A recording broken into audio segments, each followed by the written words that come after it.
From the book by Warren L. Ney, Soldiers of Uncommon Valor, The History of Salvationists of African Descent in the United States, he writes, "In the midst of the most racially turbulent period in United States history, Black commissioned officers of the Salvation Army's Eastern Territory convened us race relations within the organization. Some Salvationists voiced opposition to such a meeting. The Black officers who wanted to bring down the walls of separation between themselves and the larger Salvation Army community persuaded Army leadership that their intention was not to become separatists or isolationists. Eventually, visionary leaders granted the Black officers permission to convene for the purpose of assessing their future in the Salvation Army. The long-range effects of this meeting was to force Salvation Army leadership to recognize the dual ministry both to Black officers and to the broader Black community served by the Army. The first African American Ministries Committee was a byproduct of the decades-long civil rights movement of the 1950s and 60s. This tumultuous period awakened our nation to the discrimination, racial segregation, social and political injustices, as well as the barriers to education, employment, and voting rights being experienced by the African American community.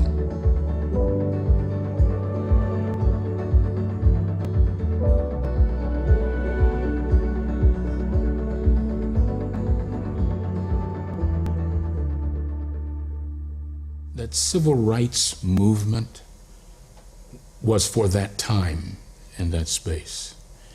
The Salvation Army served in these various communities, Cleveland, Pittsburgh, New York.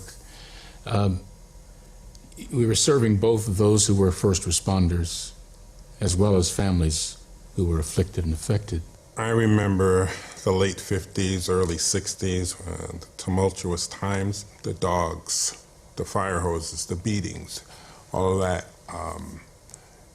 And as a young child, you're looking at that, and that's just something that just never leaves your mind. I grew up in Hartford, so being in a city, you saw a lot of what was going on in the country being played out on a small scale within the city of Hartford. And I remember there was one point when the riots in Los Angeles were played out in the city of Hartford. And I remember being very concerned for my safety, not really understanding a whole lot about why things were happening. There was tear gas, there was police everywhere, and we felt a little bit uncomfortable. So we came into this '69 meeting just out of that period of rife and so much intolerance, a sense of disconnection in our society. So we, the African American officers of African descent, were drawn together to say, look, we need to talk about this, and what does it mean for the ministry of the Salvation Army? What does it mean for we who are African descent as individuals serving in the Salvation Army, and I might add, called and consecrated to this precious ministry? What does that mean? What was going on outside the Salvation Army was having a definite impact within the Salvation Army. There were a group of us who got together, and our leader was Brigadier B. Barton McIntyre, a wonderful, saintly, godly, strong man. He was the senior-most Black officer at that time. Now remember, the framework is what's happening in civil society. And there were those who were reluctant. As a matter of fact, when we first broached the subject to territorial administration, we were frankly and candidly told, you can meet, but you get no endorsement, no support in any way. It's up to you. And you know why? Structures in America were under threat. Countries in upheaval. And there were those, and I understand this, who were very much afraid that we wanted to come together as officers of African descent to talk about the Salvation Army. Some even felt that we were, entertaining the notion of separatism, as if that could ever be. But there was this legitimate concern that what we would be talking about would be somehow affecting negatively the Salvation Army's mission. But we came together as men and women of African descent who genuinely loved the Salvation Army, who were strongly committed to Christ. But we felt that there needed to be some things addressed. So the early portion of the meetings, it was therapeutic. You had to talk about how you were feeling. When we stepped into our appointments on official duty, we didn't leave who we were and what was going on in general society. We brought that with us. So there was that need to talk about it, to flesh it out, and work our way through to then talking about what are some substantial things that really ought to happen. What should be an outcome of this?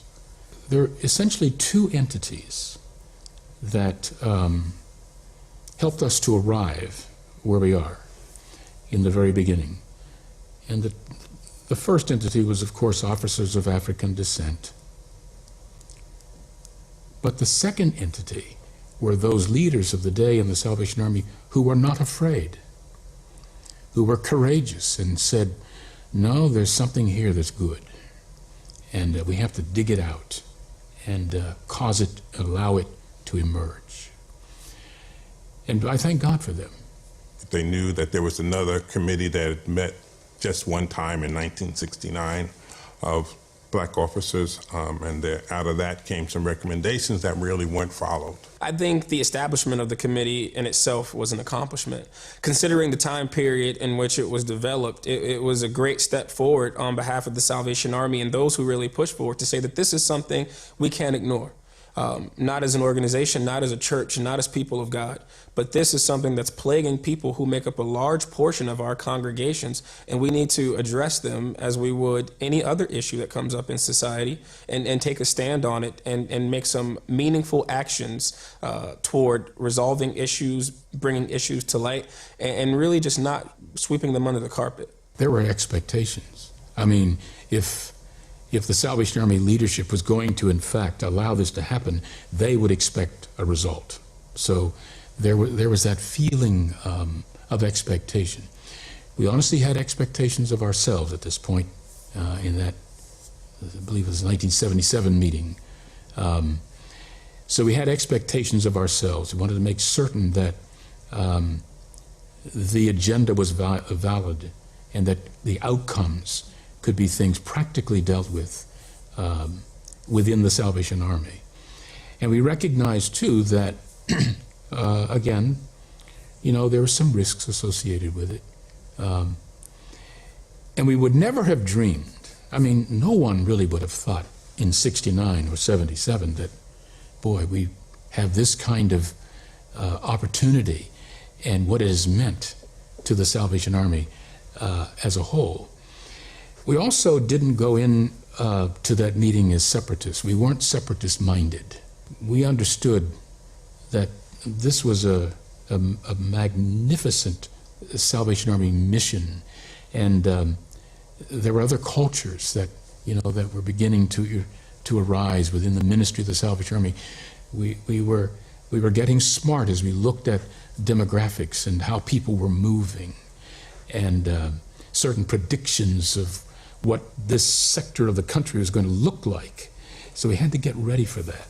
And so recognizing that we were a part of a larger body, and yet focus was on this population, the African descent folks. My mother was one of the members, and I remember her being very excited about being a part of that ministry. And she would talk to us about what was going on. But at that time, I was older, and I was able to understand a lot more. And she shared with us a lot of what the committee was trying to accomplish within the Salvation Army, and just the difficulties and the challenges that they faced in those early years to really find legitimacy in what they were doing. I think that she felt that the committee was just formed to just kind of placate the black community within the Salvation Army and to sort of give us a kind of a voice, but not really. And that was very frustrating for her, and it was very eye-opening for me. And the challenges in getting started in that committee was just what were we to do? What did you want us to do, and how were we to reach out? And so in that first committee, there was a lot of meeting. There was a lot of brainstorming as to what to do. You had many communities where there were young black men and women who were very capable of going into the training school, but for some reason there were challenges, and why aren't we doing a better job at recruiting young men and women of color into the training school? And when they became officers, those that went into the training school, then they were pretty much pigeonholed into appointments. There were certain appointments that they would have, and they would not have opportunities to really grow and develop in their ministries, so they would leave. We said, hey, we need proper training of all officers. So we said we need to have some influence upon the curriculum at the school. That happened. We need officers to actually live and breathe in the inner city. At the time, a lot of them were just outside in the suburbs, and if you don't have anybody that's in the inner city, living and breathing and knowing what's going on, I think just an overall sense of acceptance in the way that we worship, which was a lot different in a lot of core and a lot of the black core. The gospel influence, that's part of our heritage. And I think that she felt that, and I think the committee felt as well, that was something that was shunned and that was taken as, well, that's how you guys do it, but in the Army we do it this way. And sort of trying to figure out how to merge the two, that they didn't need to be mutually exclusive, that they could be united and celebrated by everybody. I would say the first committee at the time, we looked at that really hard, and we thought, let's have this Black Heritage Night and let the Army see that we're there, okay? And that night at the temple, I think we probably went over a whole lot more at the time than we even thought we would, in terms of young blacks at the time. We see a full African descent band on the platform, a full chorus or songsters on the platform at the time at the temple. And I've never seen, to this day, I've never seen the Centennial Memorial Temple that full than that first night. Of course, Dr. Martin Luther King Sr. had a lot to do with it. That night, there was a specific excitement that ignited, I would think, the African descent community in the Salvation Army. Began to see some change.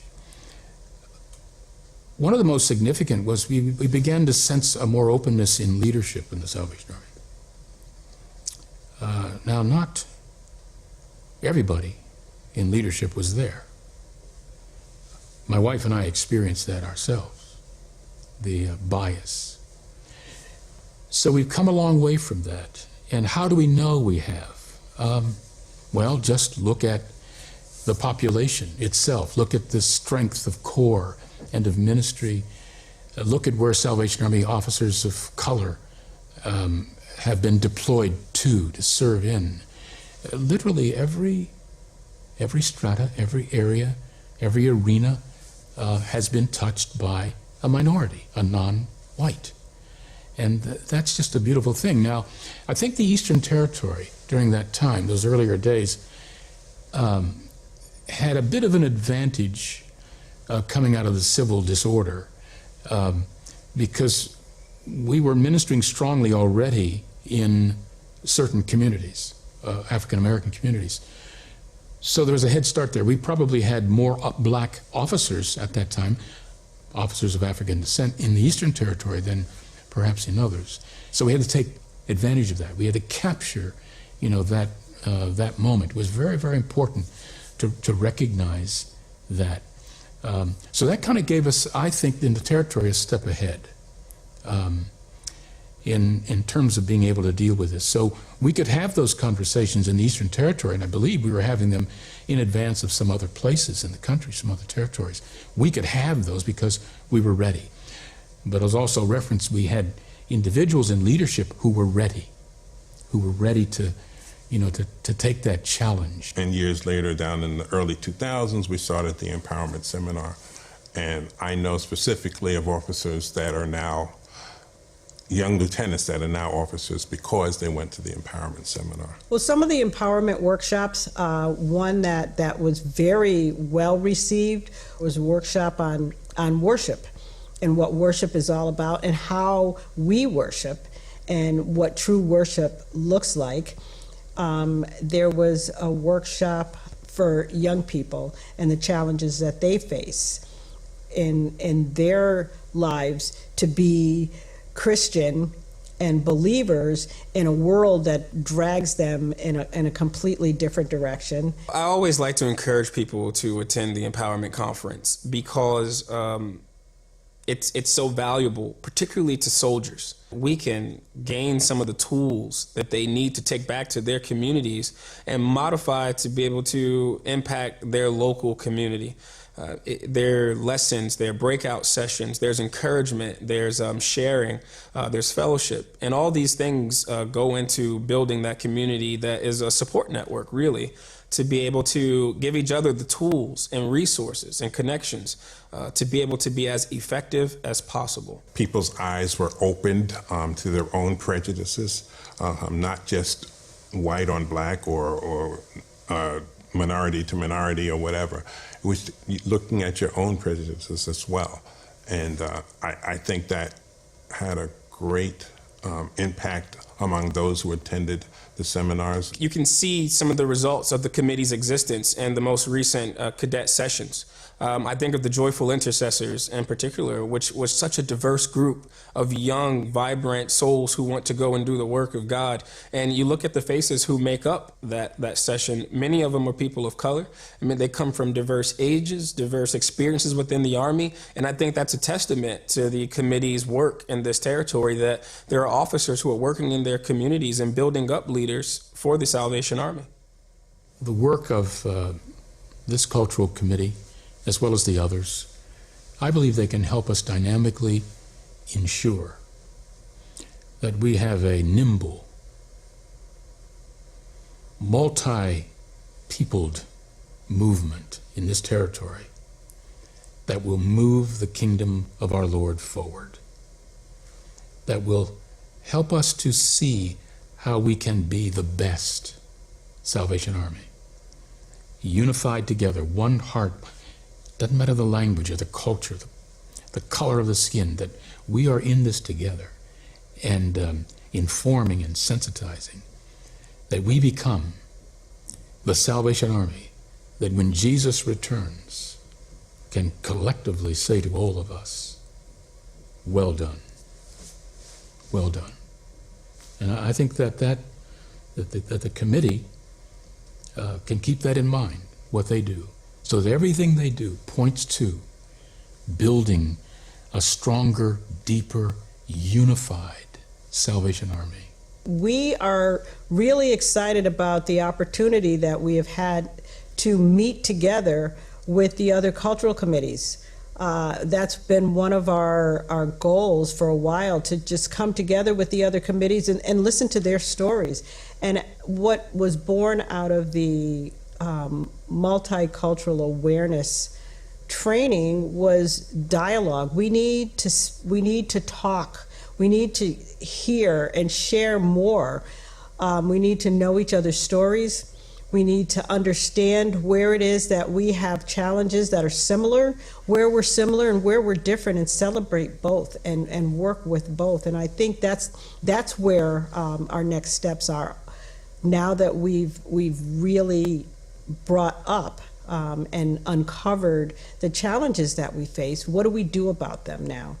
And one of the most poignant things for me was to be in that first combined committee meeting where all three of the committees came together and shared their stories. And we all found out we all have the same challenges, we all have the same goals, and so what a beautiful thing it was to recognize that in the Salvation Army we have an opportunity to come together and unite just by sharing our stories and getting to understand each other's backgrounds, each other's challenges.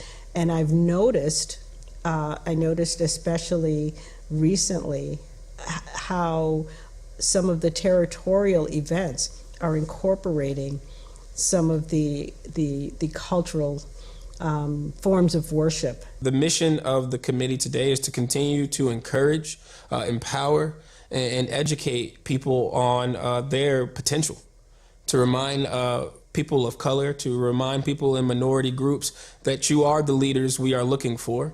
You are more than capable of taking on the task and roles that your core and community needs you to take up, and that the change you want to see in your communities will start with you, and it can start with you, and you are effective. The challenges today, as much progress has been made, are very similar to the challenges of yesterday.